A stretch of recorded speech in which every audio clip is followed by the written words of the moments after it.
Welcome to the Practical Growth Podcast with me, E.B. Johnson, author, NLPMP, and cognitive reappraisal coach. This is the podcast created for people like you, people looking for more health, more peace, more happiness. Each week, I explore a new topic in pop psychology and help you build a better life and better relationships. Join me for special guests, exciting ideas, and practical advice that you can use to improve your life from the inside out. Let's get into it. Hello again, my lovelies. It is me, E.B. Johnson, your favorite podcast host, your favorite writer, and your favorite cognitive reappraisal coach. And we are back at it again today with another great episode, still going strong. Although I think that this episode has a pretty good chance of rubbing some of you the wrong way. Now, what do I mean? I think it's probably better explained to you if I kind of start at the beginning, and the thing that kind of hit me sideways in the back of the head that made me understand that we needed to sit down and have this conversation. Okay, and specifically it was this. I had posted something on Instagram the other day, and then I scroll for a little bit to try to look for other people's posts and like them or share them or whatever. And for about the 10 minutes that I was scrolling, I was shown at least 3 advertisements for spiritual retreats. Now, normally I wouldn't look twice at this, but the majority of them seem to say some pretty kind of eye-catching things. And those eye-catching things were things like, heal yourself in 7 days, or 3 days to total mental and emotional peace, or 14 days in Alicante will dissolve the anxiety you're feeling. Essentially what was happening was these organizations, which were, quite luxurious, quite nice, were saying, come to us and in 3 to 14 days, we're going to completely heal your mental illness by just letting you sit by the pool, do some yoga, get some massages, and we'll talk to you like this the whole time you're here. As nice as those things sound, it reaffirmed what we needed to talk about today, and that is spiritual bypassing. Specifically, the idea that your spiritual practices, that your spiritual beliefs can be a complete substitute for actual mental and physical care. This is a growing problem that we're seeing more and more, not just on social media, but offline as well. We're seeing this in the real world. We're seeing this in people who are flocking to, there's nothing else to call her, but cult leader like Teal Swan, right? Who uses some pseudo-psychological knowledge combined with pseudo new age spirituality ideology to trap people in really kind of victimized places serving her and her ego, right? And it gets worse because the real problem and the real reason that I wanted to talk to you guys about this, and it's not flocking to cult leaders, it is when you adhere to this idea that you can just throw yourself into spirituality, throw yourself just behind God, just meditate all the time, buy all your books, go to your retreats, and that your mental health, all these issues that you have, all of these traumas that you can't get over, that they'll go away. It's unrealistic. It's impractical, and it's making you more mentally ill. It's a trend that we've seen becoming more and more commonplace as people become more financially stressed, more socially alienated from one another, and more kind of thrust into this hyper-individualistic thinking, this hyper-individualistic society. Some of these narcissistic traits that we talk about, this I control everything, I am the boss, I am the main character, that kind of mindset can then feed into, well, I'm also the center of the universe and I can control the universe and I am the voice of God here on this planet, right? It's not a big leap between those two kinds of mindsets or mentality. Now you combine that with people who frankly just don't have access because A, there's not enough people working in the mental health spaces to address these problems, and B, there's too many people demanding services, and C, there's no funding for these things, and then D, we are in relative recession, financial crisis for a lot of people. You've got a perfect storm. People are starting to turn to the sky and their third eye for answers when they should be marching into the office of a licensed psychologist. And then what do these spiritual beliefs tell them? It's like a Disney movie, right? You just do these steps, you hum these things, you chant these things, you meditate enough, and it will all go away. It will all be fine. But so much of these new age spiritual practices that cause this spiritual bypassing, and even, you see this in like old traditional fundamentalist Christian households as well. So much of it is based on mythology. It doesn't address the real fundamental issues behind our mental illnesses, behind the mental health problems, the emotional problems that we have as human beings with physical bodies. Now, I know some of you are about to turn the dial, right? You're like, I'm not going to tolerate this. I have a really strong relationship with my faith, and you are not going to get in between that because my faith has rescued me. And that is not what I'm trying to do in any way, shape, or form. Okay. I'm going to say this several times throughout the episode, but spiritual beliefs are perfectly fine as a part of your self-care toolbox, right? As long as you're paying attention to the whole and not just that one tool, that one element in the box. You use all of your tools. But it can't be denied. There are 4 big, huge reasons why you can't just rely on your spiritual practices if you're trying to find some kind of mental and emotional stability, especially if you have something like PTSD, CPTSD, bipolar disorder, borderline personality disorder, any of these things, right? You are not going to be able to just sit and meditate yourself well, sit and pray yourself well, or sit and Bible yourself well. That alone is not going to be enough to bring you that actual whole sense of peace that you're actually looking for. And this is why, number 1, when you only focus on spirituality, you're completely ignoring the physiology of mental illness, mental and emotional distress, okay? Spirituality itself does not incorporate those elements. And here's what I mean. So much, let's just look at new age spirituality, right? What is the number 1 kind of tool that they use to tell you to heal things? It all focuses on thought, right? What you're thinking, how you're thinking, whether that's prayer or singing or coming up with affirmations, whatever it is, it's all about changing your mindset so that you feel more connected, so that you feel this, so that you feel that. And that is great.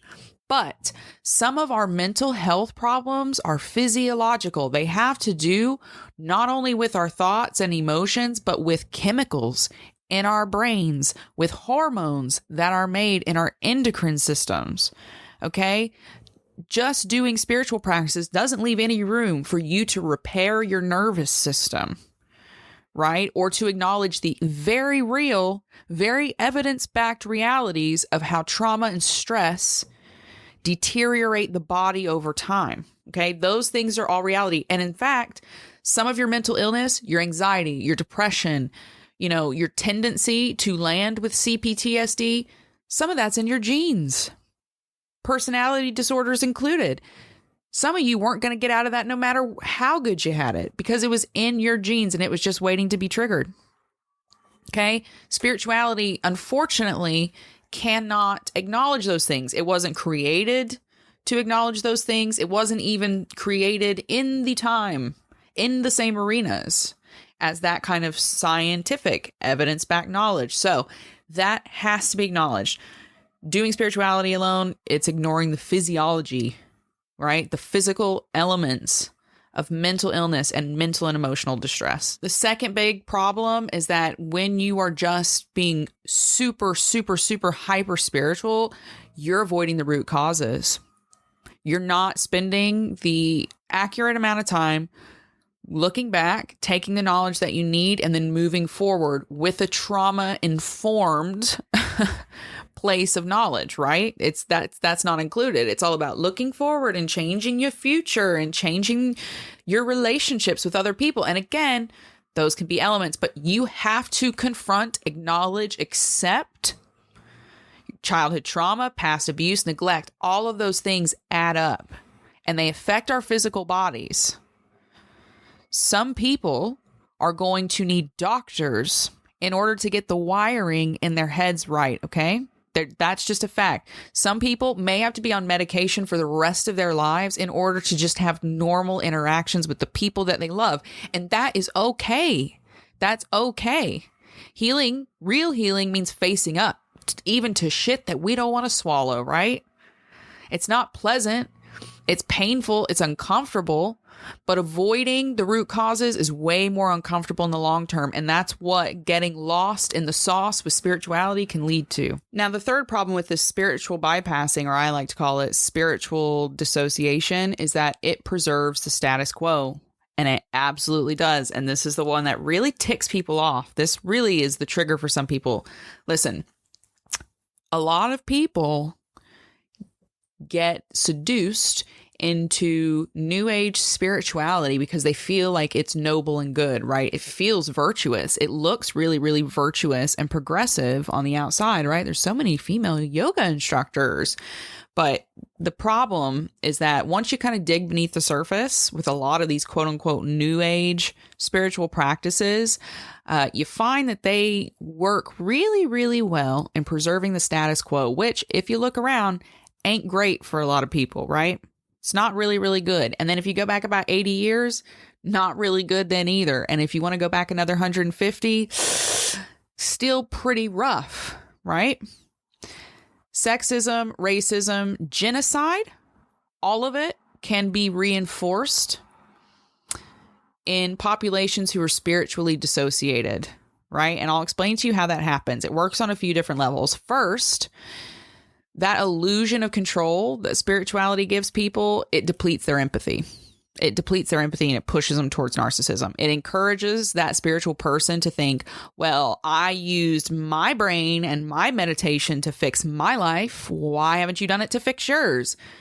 But not every shoe fits every person, right? But they don't think that way anymore. They're so just sucked in and annihilated by this concept. Individuals in these new age spiritual practices are not encouraged to see outside of themselves or to consider bigger systemic issues. Now, here's the second level to that. A lot of these new age spiritual practices create and encourage what I call blissed out populations who are very comfortable being complacent. They're very checked out and they are real willing to look past horrible, horrible things. And we can look at that in the terms of soul contracts, right? Go and look at a conversation happening in the comments of a soul contracts video, and you will be absolutely horrified, especially when you see the parents talking about these soul contracts. This element of spiritual practices teach that before you're born, you agree to everything bad that's happened to you, everything. You agree to every person you meet, every bad thing that happens to you, every good thing, but all the trauma, all that stuff, you agree to it because you want to learn from it so that when you die, you can go up a level in some alien Earth school. That's ultimately what the soul contract concept is. Okay. So why is that dangerous?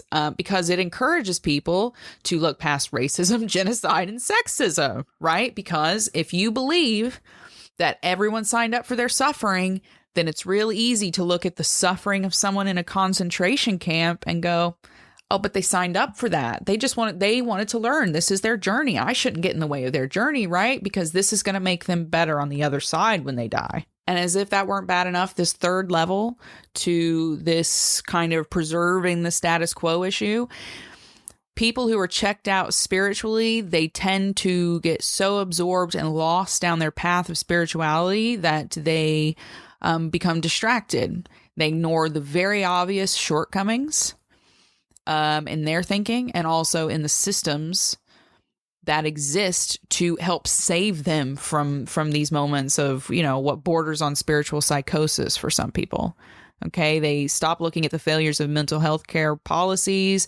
They get disengaged and they're just focused on their religion, their beliefs, thinking or connecting with their God enough to suddenly be magically healed. And they get lost in that. So that's not good. Now, number 4, the last really big problem with this spiritual bypassing, this big issue, is the delusion. It encourages delusion. It attracts narcissists like moths to a flame. Spiritually obsessed people become narcissistic so quickly, okay?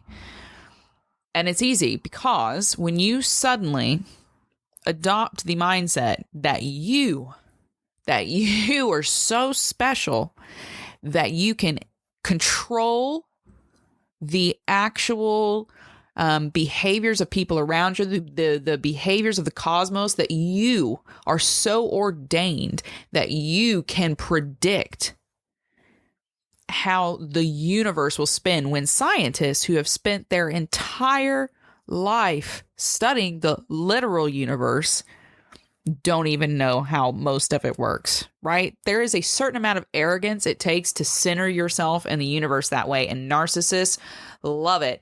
In New Age spiritual practices, they get to declare themselves a god. They get to declare themselves a goddess. They get to assume that they're at the top of this imaginary hierarchy that does nothing but alienate them from their true humanity. And it is dangerous as hell. It is so dangerous, and so many people slip into it. And that's why we see people like Teal Swan. That's why over and over again, we've seen people like Jim Jones able to take advantage of people in this way, concrete their delusions, capitalize on their narcissism to feed their own narcissism, and in the meanwhile, not actually help people with their mental health care. Because when you're concreted in delusion, when you're focused on predicting the movements of the universe and the cosmos, you're surely not regulating your emotions and learning how to tie that into your nervous system.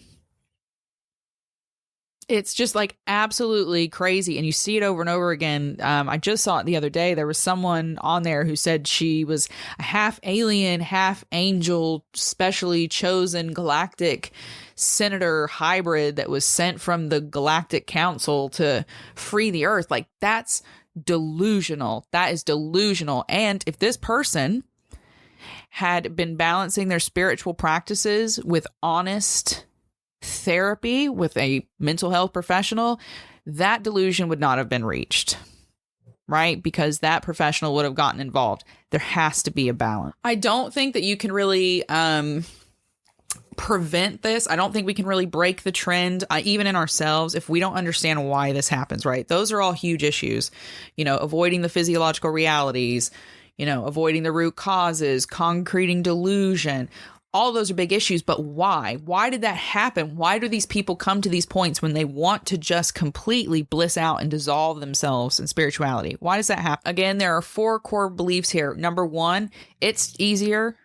It's way, way, way, way easier to just adopt a spiritual practice and declare yourself a god and tell yourself one day I'm going to wake up magically healed. That's way easier than sitting in a psychiatrist's office week after week after week for a year or more on serious medication, spilling your guts about everything that's happened in your life, right? That's hard. It sucks because you have to face parts of yourself that suck, that they just suck. They're broken and they suck, and you got to accept it so that you can be better. That's tough. And a lot of people don't want to do that. They don't want to deal with triggers.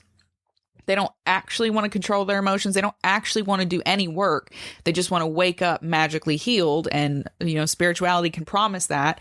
And true, reliable mental health care can't. Number 2, it happens because, again, illusion of control. Humans love to feel like they're in control of nature. We love it. We love to think that we are top of the food chain. But here's the fact. This planet is the top of the food chain. And anytime it gets sick of us, we're gone. You could argue we're already on the way out now, right? But spirituality doesn't teach that. Spirituality doesn't encourage you to go, uh-oh, are we doing extinction? How could we improve this decline? No. Spirituality says we will stop it. We will dominate nature. We will dominate the universe because we are so special and ordained that we are in control of the chaos. The chaos is us. We are the chaos. It's absolutely crazy. It is absolutely delusional. And that's why spiritual narcissists, get on board. That spirituality gives us the illusion of complete and total control, when sometimes the best way to control your mental illness is to go and talk to somebody and get yourself on medication. Number 3, dissociation. Spirituality just provides another avenue for dissociation. Traumatized people start to feel safe.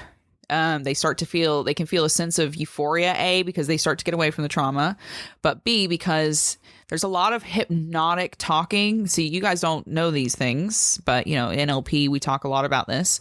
There's a lot of hypnotic speech, hypnotic talking that's used, hypnotic phrasing in religious practices and spiritual practices, which are specifically designed to trigger certain parts of your brain that make you feel certain ways, which then make you feel more attached. So when you're doing certain spiritual practices and you're doing, let's say, a combination of meditation and breath work, there's a certain amount of euphoria you might feel, right? And that is because of chemical reactions that are going on in the brain and the nervous system, mostly from the breath work. But if you don't know that, because you're not getting proper mental health care and you're not having a balanced re-education of yourself, then you go, oh, this is euphoria. This is God coming down and speaking to me. It's not. You're a little bit dizzy because of the breath work resetting your nervous system and the oxygen fluctuating in your brain. Okay. It feels nice. It is a better avenue of dissociation than doing the work. And last but not least, that fourth big reason that people do this, the reason that they slide into this, is placing the blame. Spiritual practices are great, especially things like astrology, right? Because then you can just say, oh, it's in retrograde. I was terrible for the last 2 weeks because retrograde. Maybe not. Maybe it was your hormones. Maybe it was your mental health. Maybe you've picked up some really nasty behaviors that you need to look in the mirror and take accountability for. But unfortunately, spirituality kind of lets people shoulder that off and keep going. So let's wrap it up then. What are the best ways for us to find balance? That's what I've said over and over again through the episode. You got to balance it. You got to balance it. You got to balance it, because that's true, right? You don't have to be anti-spirituality. I'm not anti-spirituality. I'm not anti-religion. I'm not any of those things. You can believe whatever you want to believe, whatever helps you be more healthily and effectively introspective. That's fantastic. But you should have a whole toolbox of things that help you to be better mentally and emotionally, because your body and your mind are complex, interconnected systems. And you have to treat all of them, physical, mental, and, spiritual. If you're a spiritual person, you have to treat all of them. And spirituality alone cannot do that. So how do you find the balance? Number one, split the time you dedicate. Okay. If you are serious about this, then you're not going to spend all of your time only chasing spiritual answers. You're going to go get yourself some help. You're going to go talk to somebody serious. You're going to figure it out and find the right help that you need to address things like the chemicals in your brain, your hormones, and what's going on with your nervous system. All right. You will balance that time if you're serious. Now, number two, paying attention to the big picture. Paying attention to the big picture. You understand that you cannot be your best spiritual self without being your best physical self. You understand that the chemicals and connections in your brain really have something to do with how you experience your life. Okay. And within that, you're able to then step back and question, question what you're doing and why. Do the practices you're doing encourage you to lose empathy for others? Do these spiritual practices ultimately encourage you to spend more time thinking about your mental health and taking action to improve your mental health? Those are red flags, and it might be a sign that that's not realistic. That's the big picture thinking. Now, number three, last but not least, embrace your fucking humanity, people. Embrace being a frickin' human being. This is the number one problem that most people have when they come to me. They're trying not to be human. They're trying not to be human. They don't want to have any more negative experiences. They don't want to feel anything but happy emotions. They just want to have this weird, numb, only happy thoughts kind of life. And that's just not even human. Spirituality encourages a lot of people to think that they can be God, that they are God. And that's just an arrogant way to think. You shouldn't want to be a God, because a God has to be in charge of everybody. They control people inherently. And why would you want that dominion over others? Because that's what a God does, right? They have dominion over others. Being a human is much better, but it's harder, right? Because to be a human is to feel the good and the bad. You get that bliss, but you are always, no matter how much work you do, gonna still have to deal with negativity. Look at the world. The world is good and bad. It's not even good and bad. It just is, right? We assign the good or bad to stimulus. We decide what that is. Being a human is to have all of it. Joy and suffering. You're not going to escape that ever. No matter what your spiritual practices tell you or how much money you pay your gods. That's the trap of spiritual bypassing, okay? You need to embrace the fullness of your humanity if you want to stop being so overwhelmed by it. And that is my anti-sermon sermon for the day. Hopefully you've all enjoyed it. Again, spirituality, totally fine. Totally fine as part of a well-rounded, balanced approach to life. Okay? It can be a great thing can be a great thing, but anything that totally consumes you, not good. Not good. We can't put the whole weight of our mental health and our emotional health on spirituality alone, okay? We sometimes need real treatment that treats the body as well as the mind. So find the courage to be more balanced, okay? Don't let the spirituality get in the way of your mental and emotional needs. Acknowledge the physiological realities of living in a human body. Embrace it, okay? Embrace the journey. Thank you so much for listening. If you loved the episode, please don't forget to go over to Apple Podcasts and leave a 5-star review. Tell them what you loved. Tell them what was helpful. It really helps other people to find this podcast and find the information that they need, because there is so much bad information out there. Thank you again for listening. If you want to get coached by me, if you want to figure out cognitive reappraisal and NLP and how that can completely change all the stuff you've been running from, then go apply for coaching with me. The new term in my new program, my new course, it is an 8 to 12 week course, which you'll find out about when you apply. But that is starting September 6th. September 6th. So I think there might still be a slot or two left. So if you'd like to work with me, make sure you head over to therealebjohnson.com and click on working with me to apply. Hurry, because, these spots will go. For everyone else, thank you again. Keep following me on medium.com because it is getting... and make sure you're following me on TikTok and Instagram too, at @TheRealEBJohnson on both of them. Thank you so much for listening. Until next time, keep your heads up, keep your eyes on the stars, and keep moving forward. Bye-bye.